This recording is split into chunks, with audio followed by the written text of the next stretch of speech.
Buenas tardes, María, Eduardo, Roberto, y yo creo que solo va a poder conectarse Paula de León, que es los únicos que no están de turno hoy.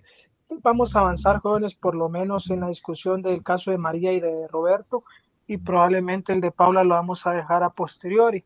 Entonces, María, gracias por estar lista y presente. Por favor, le voy a pedir que empiece a presentar su caso. Adelante, María. Ok, doctor. Buenas tardes a todos. Les voy a presentar mi caso clínico. Es una paciente femenina. Por respeto a la paciente, su nombre está en iniciales. Su fecha de nacimiento fue el 1 de febrero de 1967. Edad de 54 años. Es viuda. Su religión evangélica. Tiene una procedencia de Guatemala, al igual que la residencia. Es ama de casa. Profesión no tiene. Grupo étnico no indígena. Escolaridad cuarto primaria. Sabe leer y escribir. Pues iniciando, el motivo de consulta fue un dolor abdominal de 3 días de evolución. En la historia de la enfermedad, el paciente refiere que hace 3 días inició con dolor abdominal de inicio súbito, que estaba localizado en hipocondrio derecho, epigastrio e hipocondrio izquierdo, de intensidad 10 de 10, que se irradia en banda a espalda y alivia concertal. Refiere que se asocia a náuseas, por lo que consulta a clínica de cirugía, en donde le dan egreso y tratamiento sintomático. Hace un día el dolor se hace más intenso y se asocia a vómitos, por lo que se inyecta Sertal. El dolor no alivia y empeora, por lo que decide consultar. Bueno, creo yo que la historia clínica muestra elementos importantes que ayudan a dilucidar el caso. Obviamente, María pues conoce de qué se trata el caso, pero más o menos cuando nosotros tengamos un paciente con dolor abdominal, esta es la línea de investigación que debemos hacer. Estos es los datos importantes que debemos indagar. Todo dolor abdominal, jóvenes, debe llevar semiología. Recuerden la semiología del dolor, que es Alicia: aparición, localización, intensidad, cronología, irradiación, síntomas asociados. Entonces, esta debe ser la semiología del dolor. Hay una frase interesante que dice que la tumba del internista es el dolor abdominal. Idealmente, cuando ustedes acuden a un hospital privado, quien evalúa los dolores abdominales somos los médicos internistas, porque somos los clínicos. ¿Por qué? Porque un dolor abdominal puede ser algo de causa quirúrgica, como puede ser un caso de vesícula, puede ser una causa de medicina interna como una pancreatitis, puede ser una causa ginecológica como una torsión de ovario o una masa ovárica, puede ser una causa para medicina interna como una colitis importante, puede ser una causa para un urólogo como una litiasis renal, etcétera, etcétera, etcétera. Entonces, por eso la primera persona que debe evaluar un abdomen es el internista, para poder dilucidar a través de los datos clínicos y la semiología cuál es el probable panorama diagnóstico de este paciente. Berenice, usted, por ejemplo, Berenice se acercó a mí hoy para hablar un poco del caso que vamos a del aporte adicional que ella va a hacer en próxima reunión. Y pues estamos hablando de eso y se va a programar. Berenice, con los datos clínicos, por ejemplo, si a usted le tocara evaluar a este paciente en la emergencia, ¿cuál consideraría usted que es el diagnóstico probable con lo que está presentando María José? Eh, Probablemente sería pancreatitis por el tipo de dolor y por la irradiación. Excelente. Ya a esta altura ustedes tienen un conocimiento bastante amplio e importante de cómo es la semiología de la pancreatitis. Pues cuando tengan un dolor abdominal, yo estoy 100% seguro que voy a estar orgulloso de ustedes porque van a poder hacer el diagnóstico. Muy bien, continuemos a ver si coincide con lo que piensan. Pues en los antecedentes tenemos los familiares. La madre padece de diabetes mellitus tipo 2 y cirrosis hepática. En los médicos padece de hipertensión arterial diagnosticada hace 3 años, el cual no recuerda tratamiento. También padece hipotiroidismo tratado con Eutirox, que es la levotiroxina, 50 microgramos. Quirúrgicos y traumáticos alérgicos no refiere. En los gineco-obstétricos tenemos gestas 7, partos 5, cesárea 0, abortos 2, hijos vivos 5. En los hallazgos Hipertensa positivos. básicamente e hipotiroidea, ¿verdad? En los hallazgos Si tiene un positivos. paciente, si tiene un paciente hipertenso con dolor abdominal epigástrico intenso, sumamente intenso y súbito que irradia a la región de la espalda y al evaluar el examen físico le palpa pulsos y encuentra pulsos asimétricos, ¿qué consideración diagnóstica tendría usted, María?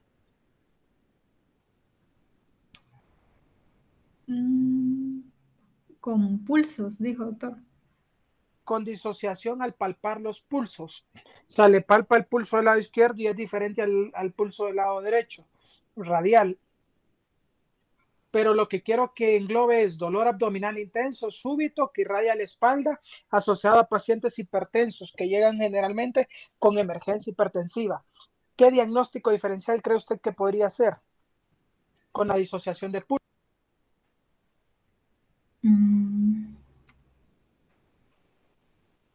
¿Alguien piensa en algo? Porque esta es una causa de los dolores abdominales que existen. Este es un diagnóstico diferencial de urgencia porque es de gravedad, que siempre se debe hacer o pensar.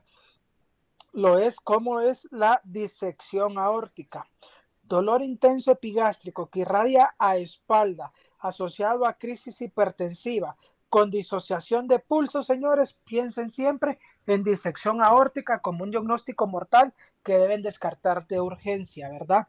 Nada más para hacer un poco diferencial de un tema que nunca tocamos, pero considérenlo, no es un único caso que he visto varios y suele pasar. ¿Cuál es la píldora o el elemento esencial diagnóstico? La disociación de pulso, ¿verdad? Sigamos, María José. Bueno, en los hallazgos positivos al examen físico tenemos las escleras ictéricas, también tenemos un abdomen globoso con abundante panículo adiposo, dolorosa la palpación en hipocondrio derecho, epigastrio y mesogastrio. Cuando yo la evalué a la paciente, pues en ese momento no sentía náuseas y vómitos porque claramente tenía medicamento. También palpé ella me refirió que sentía dolor en hipocondrio derecho, epigastrio y mesogastrio, entonces yo la palpé. Entonces sí salió, tenía dolor en estas regiones. Bueno, ahora nos vamos con los exámenes de laboratorio. A ella le hicieron una química, principalmente para ver a la lipasa y amilasa. En la química tenemos una glucosa de 326.70.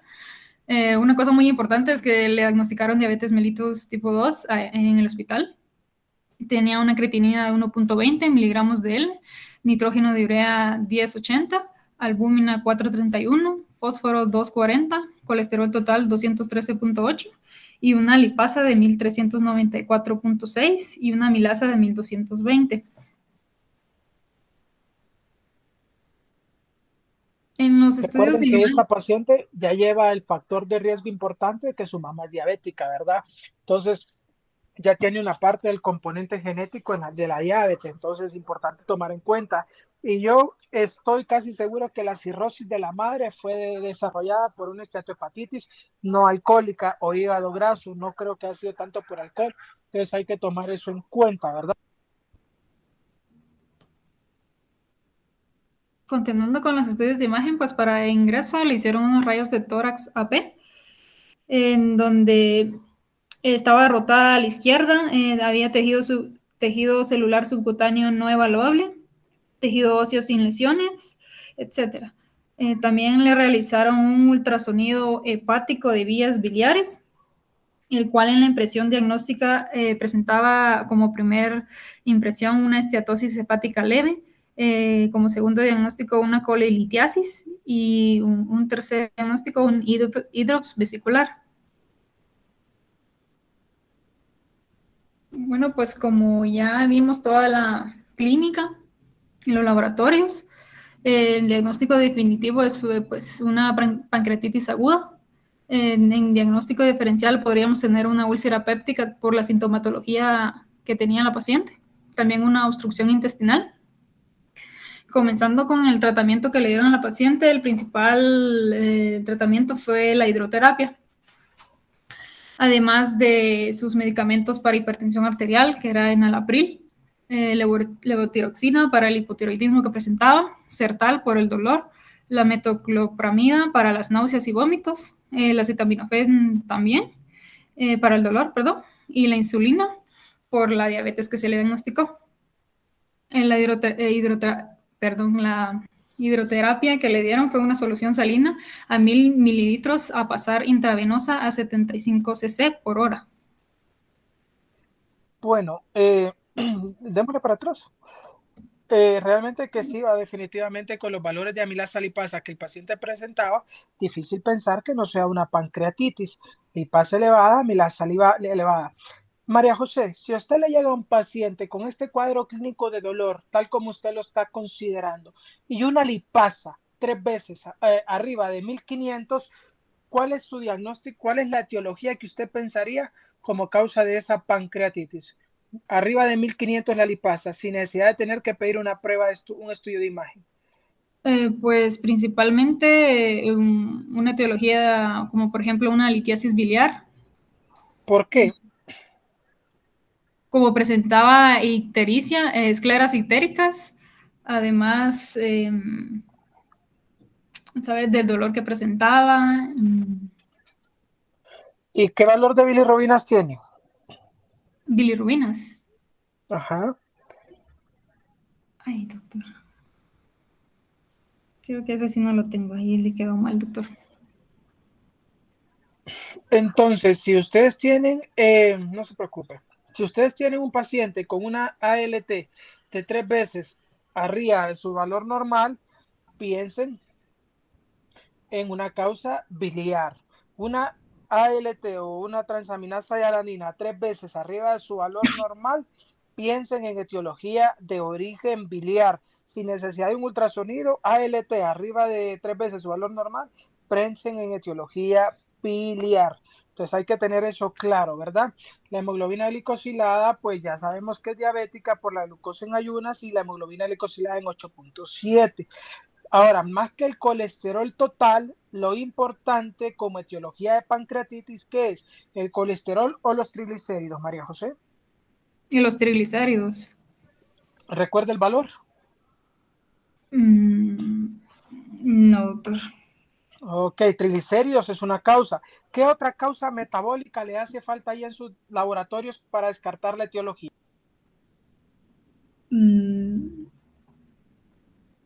Hiperlipidemia. Está la hipertrigliceridemia, hiperlipidemia. No. Cuando hablamos de dislipidemia, Ajá. estamos hablando, por ejemplo, si usted dice que tiene una pancreatitis de etiología dislipidémica, Uh-huh. se entiende per se que es por hipertrigliceridemia, porque colesterol no está asociado con pancreatitis. Los triglicéridos sí. Y si su paciente es diabético, un valor arriba de 500 de triglicéridos ya nos dice que puede ser pancreatitis en los diabéticos. En una persona que no es diabética debe esperar un valor arriba de 1000 de triglicéridos para poder considerar que la posible etiología. Yo estoy seguro que este paciente, si tuviéramos el ácido úrico, va a estar elevado. Estoy seguro que tiene triglicéridos elevados, tiene diabetes y tiene hipertensión. Esta paciente estoy seguro que lo que pasó acá nada más es que esta paciente tiene un síndrome metabólico, ¿verdad? Y aparte tiene su enfermedad tiroidea. Entonces, eso nada más para resaltarlo, ¿verdad? Ya, pues obviamente María José nos mostró el diagnóstico definitivo y etiológico a través del estudio de imagen y pues me parece que está muy bien. Continúo.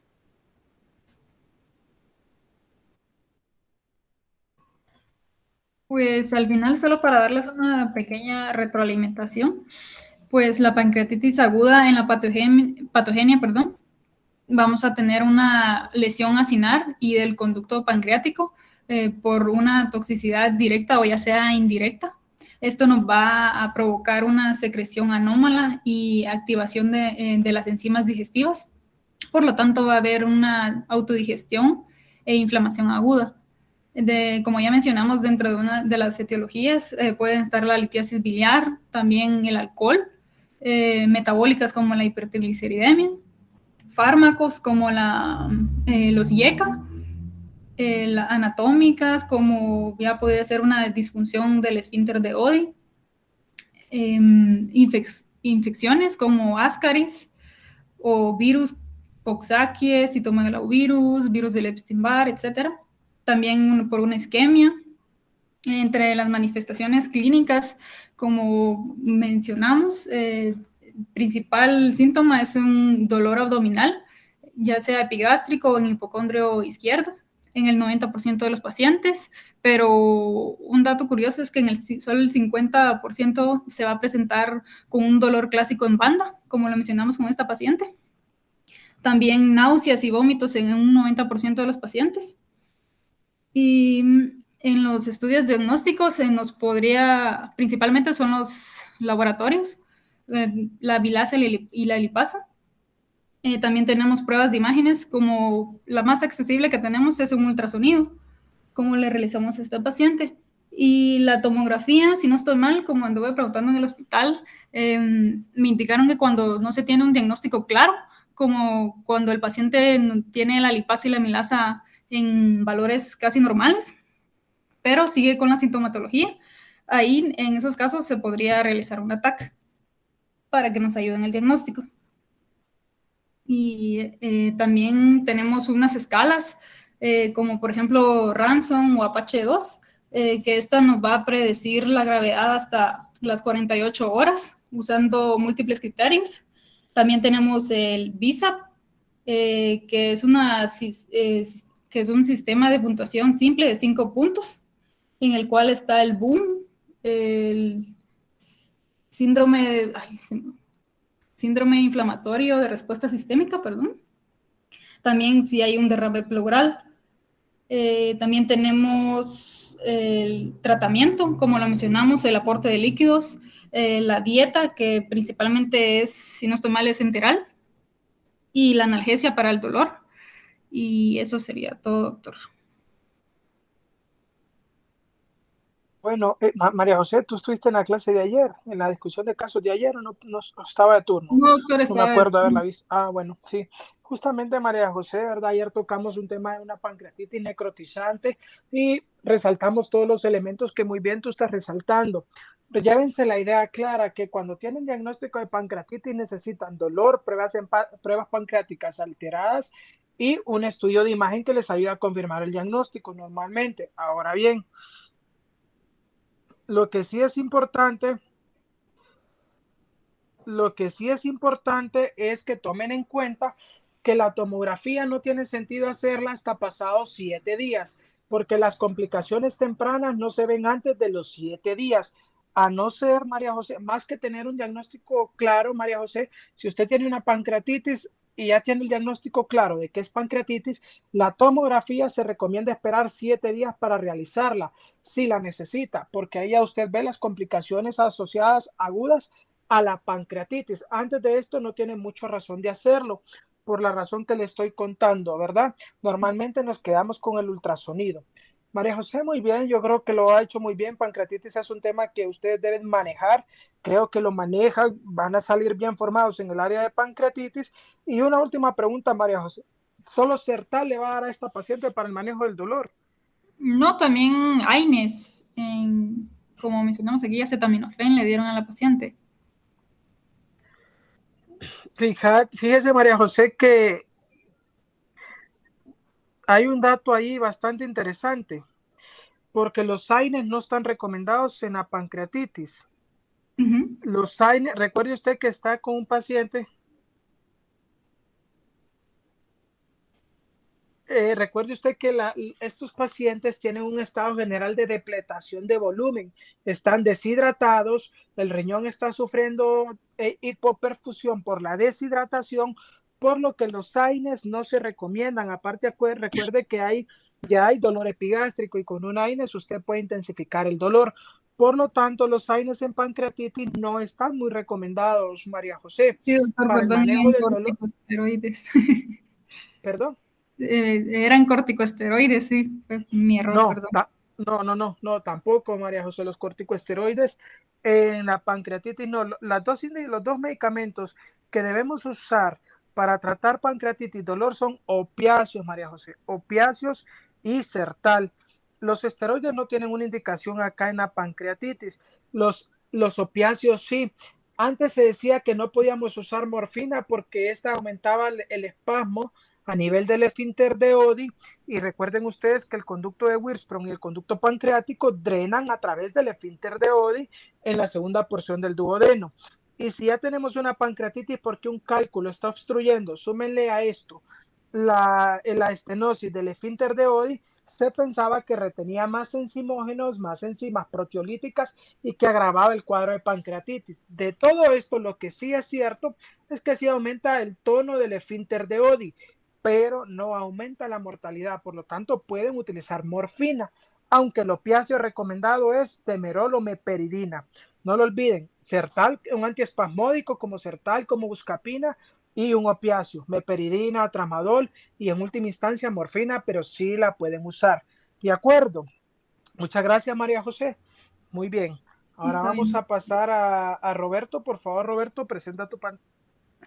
Buenas tardes, doctor. ¿Me escucha esta vez? Sí, Roberto. Ah, excelente. Ok. ¿Qué tal? Buenas tardes. ¿Pueden ver mi pantalla? Un poquito. Ahí ya está cargando. Ahí está, Roberto. Ah, no, aquí no es. Perdón. Ok. Muy buenas tardes, doctor y compañeras. Les voy a presentar mi caso clínico. Comenzamos con lo que es la anamnesis. Presten atención al caso de Roberto. Roberto hizo un caso clínico bastante interesante y llévense este concepto general a partir de lo que vamos a hablar en el cuadro clínico de él. Adelante, Roberto. Ok, gracias, Pongan doctor. atención. Vamos a iniciar con lo que es la anamnesis. Como datos generales tenemos que el nombre de la paciente, pues con sus iniciales CJCC, edad de 46 años, sexo femenino, origen de la ciudad de Guatemala y reside pues igualmente en la ciudad de Guatemala. Escolaridad universitaria y su ocupación es abogado y notario. El motivo de consulta es un dolor abdominal de 7 días de evolución. Como historia de la enfermedad actual tenemos que el familiar de la paciente refiere que hace 7 días inicia con dolor abdominal localizado en el hipocondrio derecho, tipo cólico, intensidad 8 de 10, el cual se irradia a la espalda. Además de eso, se asocia a náuseas y vómitos de contenido amarillento. Fue ingresada a un hospital privado como colangitis, como con un cuadro de colangitis, el cual fue tratado con ertapenem de 500 miligramos por 6 días. También refiere que inicia con escleras ictéricas de 7 días de evolución. Posteriormente a eso inicia con disnea de 4 días de evolución, motivo por el cual se le realizan placas de tórax, el cual evidencia un derrame pleural.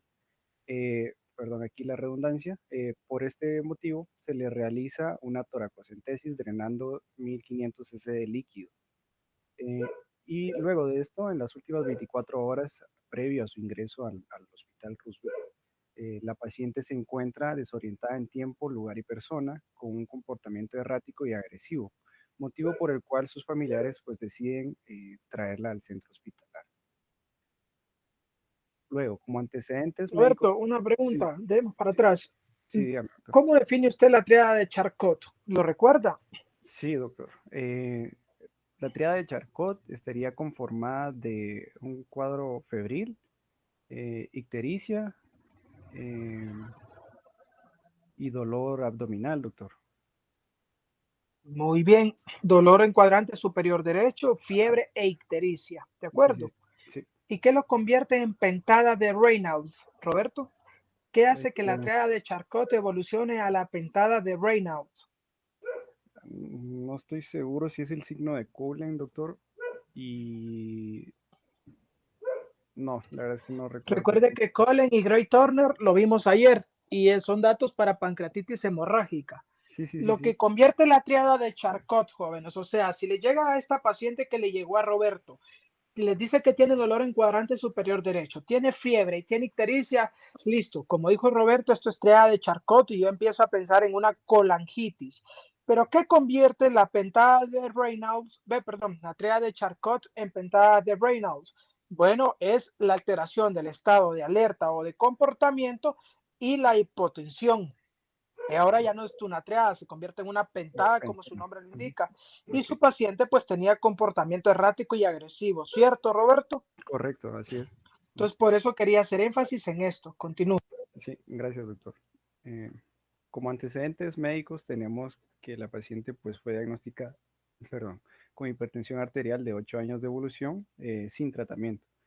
Tiene familiares con diabetes mellitus, que su padre, perdón, tiene diabetes mellitus tipo 2 e hipertensión arterial.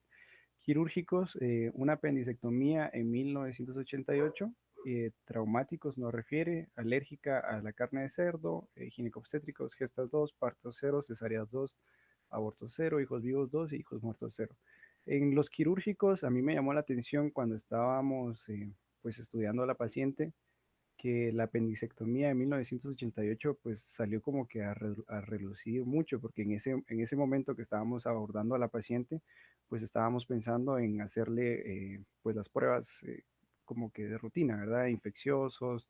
Estábamos pensando definitivamente en una afección hepática, entonces siempre se le hace como que pruebas infecciosas de hepatitis B, C, VIH y todo eso, y un doctor mencionó que es importante la fecha de 1988 porque a partir de 1985, antes de 1985, creo que no se hacía tamizaje de las transfusiones, algo por el estilo.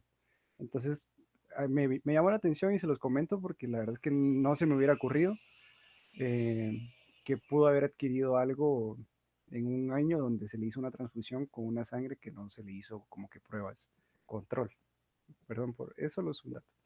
Luego, en riesgos, aquí tenemos datos muy importantes de la paciente. Inicio de la vida sexual a los 18 años, parejas sexuales 2, enfermedades de transmisión sexual no refiere, tatuajes 15, transfusión, como les mencionaba una vez en 1988, y vicios tiene alcoholismo crónico, es un OH crónico. Luego, como perfil social, entonces ahí ya vamos viendo más o menos por dónde va la situación. Perfil social, tenemos que casa propia, techo de terraza, pared de bloc, piso cerámico y pues convive con perro y conejo. Ahora bien, al examen físico, la paciente pues tenía una presión arterial en 117/78, frecuencia cardíaca de 78 latidos por minuto, frecuencia respiratoria de 18 respiraciones por minuto, temperatura 38.7 y una saturación de 91. Entonces aquí es donde nosotros pues empezamos como que a descartar la colangitis, puesto que la temperatura no estaba tan alta como refiere la historia del hospital privado, que decía que tenía 40 de fiebre, ¿verdad? Entonces aquí estábamos viendo que ya algo estaba pasando. Luego, paciente con alteración del estado de conciencia. Solo les puse los datos positivos, ¿verdad? Pero sí se le evaluó todo desde cráneo caudal.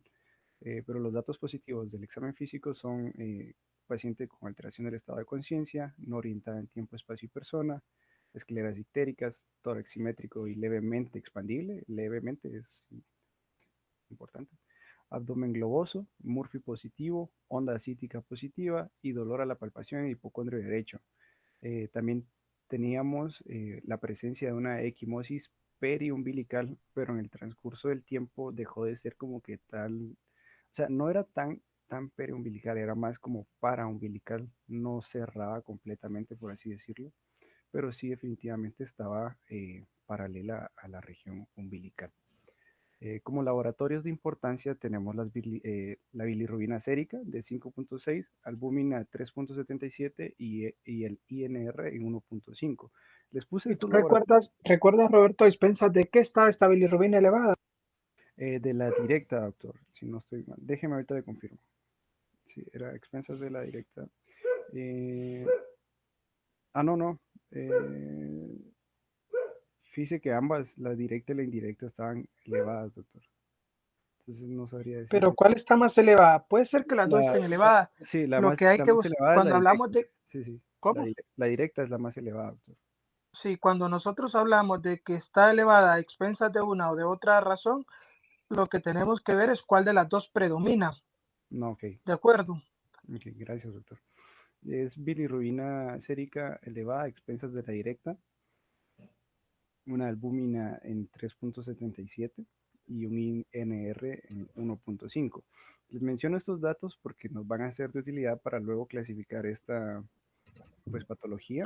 Ya aquí ya vamos sospechando un poquito más en una afección hepática y pues tenemos que pensar definitivamente en ya sea una estatosis hepática, una cirrosis hepática, o un hepatocarcinoma o algo por el estilo.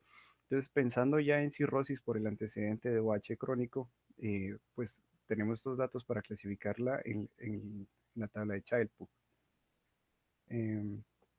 También tenemos lo que son los laboratorios de hematología, blancos en 9.05, hemoglobina en 8.8, hematocrito en 26.9, plaquetas en 86.00, el amonio en 41.1. El amonio pues nos pareció muy importante por lo mismo, de que la paciente estaba pues desorientada en tiempo y espacio, entonces ya estábamos pensando en una afección de una encefalopatía hepática. Química, glucosa en 96.6, creatinina en 1.2, BUN en 22.20, sodio en 138, potasio en 3.64. Y los tiempos, INR, pero aquí les puse, creo que los últimos y los otros eran los del ingreso, algo así, aquí creo que me equivoqué. En 1.73, TP en 19.1 y TPT en 47.1, fibrinógeno en 431, pero bueno, luego de haberle hecho estos exámenes de laboratorio, pues hicimos estudios de imágenes. Por lo mismo de que teníamos un signo de onda cítica positiva, pues ya íbamos pensando en una afección hepática, en una... Onda cítica positiva, Roberto, aparte de trombocitopenia, ¿verdad? Que es Ajá, otro dato importante, aparte de un TP prolongado, que es otro dato importante, ¿verdad? Y un INR prolongado. Solo con tener onda cítica, la matidez cambiante, la onda cítica que mencionó usted en el examen físico, con tener trombocitopenia, con tener tiempos prolongados, ya nosotros vamos pensando en que puede ser una afectación hepática. ¿Albúmina no tienes, Roberto? sí, creo que la puse... Sí, aquí está, en 3.77, doctor. Ujú. Aquí abajo la puse, en laboratorios, 3.77 de albúmina. Empezamos ya a pensar en una afección de la hipertensión, en una hipertensión portal. Entonces por eso se le realizó una endoscopía para tamizaje de varices, la cual pues evidenció varices esofágicas grado 2. No estaban erosivas, no sé si el término es correcto, pero no estaban sangrando. Sin embargo, en la unidad de gastroenterología consideraron pues prudente ligarlas con 3 paquetes de ligaduras. Se le realizó un ataque cerebral para descartar alguna afección, algún edema cerebral que nos pudiera ayudar a explicar lo que era la alteración del estado de conciencia de la paciente. Sin embargo, en este ataque no se evidenció nada, no habían edemas ni nada que pues, nos explicara pues, radiológicamente hablando. Y el ultrasonido hepático, pues sí que evidenció pues lo que es una ecotextura burda y grosera en ambos lóbulos hepáticos, y siendo bueno, los segmentos, perdón, más afectados de este ultrasonido, pues fueron los segmentos 6, 7 y 8. Posterior a esto, ya con todos los datos que tenemos aquí, cabal como menciona el doctor, pues pensamos definitivamente en lo que es una cirrosis hepática. Entonces procedemos a clasificarla por la clasificación de Child-Pugh, empezando con lo que sería la bilirrubina sérica, como es mayor de 3, una albúmina mayor de 3.5, tiempos prolongados entre 1.7 y 2.3. También la citis, tenía ascitis por la onda acítica positiva, y también la encefalopatía hepática, ¿verdad? Que estaba avanzada. La paciente de verdad no respondía, estaba completamente descotepada. Entonces clasificamos la cirrosis como una Child-Pugh tipo C. La encefalopatía hepática, eh, aquí no estoy muy seguro de cuál es la clasificación que se usa, pero yo encontré una clasificación que es la escala de Chess, en la cual pues son 9 preguntas para clasificar la encefalopatía hepática. Entre ellas pues tenemos lo que si el paciente sabe qué mes es, en qué día de la semana nos encontramos, si es capaz de contar de 10 hacia atrás, o sea, más que todo como que evaluar sus habilidades cognitivas, entre ellas las aritméticas. Y para no hacérselas pues tan largas, la puntuación de esta escala de Chess nos dio de 7, 7 de 9. Eh, y también pues esto nos ayuda a clasificar una encefalopatía hepática de grado 3. Eh, es lo que se podría decir que es una paciente que se encuentra en estado de somnolencia, confusión y estupor. sin el casi que una demencia pues avanzada, ansiedad, alucinaciones, etcétera, previo a lo que es el coma, ¿verdad? Que ese es el grado 4. Otros datos de importancia, como les mencionaba al inicio de la presentación, pues las pruebas de rutina se le hicieron pruebas para hepatitis B, hepatitis C, VIH. Recordemos que pues no solo la cirrosis nos puede causar este tipo de afectaciones, podemos tenerlo también por alguna infección de estos virus, ¿verdad? Luego, como impresión clínica de ingreso, inició como un dolor abdominal no quirúrgico y a descartar colangitis versus cirrosis. Ahora, la impresión clínica actual, pues tenemos alteración del estado de conciencia a causa de una encefalopatía hepática y un dolor, igualmente un dolor abdominal no quirúrgico a causa de una cirrosis hepática. Y pues la citis explicada por la hipertensión portal de la misma. Como tratamiento se le dio diazepam, imipenem, furosemida, albúmina humana al 25%, KCL, tiamina, propanolol. Esta imagen del signo de Cullen que miramos aquí arriba no es de la paciente porque no, la verdad es que no le tomé foto a la equimosis cuando pues en su momento. Sin embargo, las varices esofágicas sí, y los ojos no, tampoco son de ella, pero se parecen un montón, literal, son igualitos. Y esto sería, doctor, lo que es el caso clínico. Luego de que se le administró tiamina y albúmina, la paciente pues mejoró considerablemente. La verdad es que fue muy, muy drástico. Un día ella se encontraba completamente desorientada, agresiva. Luego de que se inició el tratamiento con albúmina y tiamina, probablemente una consecuente de la otra. Recordemos que pues, la albúmina es una proteína que la produce el hígado y que nos ayuda a mantener pues, el, el líquido, ¿verdad? Dentro del fluido y también a transportar pues, hormonas y vitaminas y enzimas. Entonces la paciente muy probablemente pues, tenía deficiencia de esta vitamina B1, la tiamina, y al momento pues, de administrarle esto, la paciente pues mejoró considerablemente, diéndole egreso 2 o 3 días después de este tratamiento. Bueno, gracias, Roberto. Aquí varias cosas llaman la atención. La clasificación que usamos para encefalopatía normalmente es la clasificación de West Haven, así se llama, West Haven, y la categoriza en A, B y C. Esas son las principales clasificaciones de West Haven. La A, B y C. La B se divide en grado 1, grado 2 y grado 3, y la C grado 4. Entonces, el primer paso que deben ver ustedes para pensar si su paciente tiene eh, algún grado de encefalopatía o no es, el paciente con encefalopatía hepática grado 1 va a tener cambios sobre todo cognitivos leves, retraso en el pensamiento, retraso en la memoria, retraso en la lógica, pero además que todo cambios cognitivos leves. No tiene asterixis, eso es importante, señores, que no tiene asterixis. El grado 2, el paciente que ya presenta, según West Haven, una encefalopatía grado 2, es aquel paciente que presenta confusión, que ya está desorientado como su paciente, pero desorientada en tiempo. Ojo, grado 2 no está desorientado en espacio y en persona, está desorientado en tiempo. Y este ya tiene que mostrar asterixis para que sea grado 2. Entonces, si no tiene asterixis y solo tiene cambios cognitivos, ustedes dicen grado 1.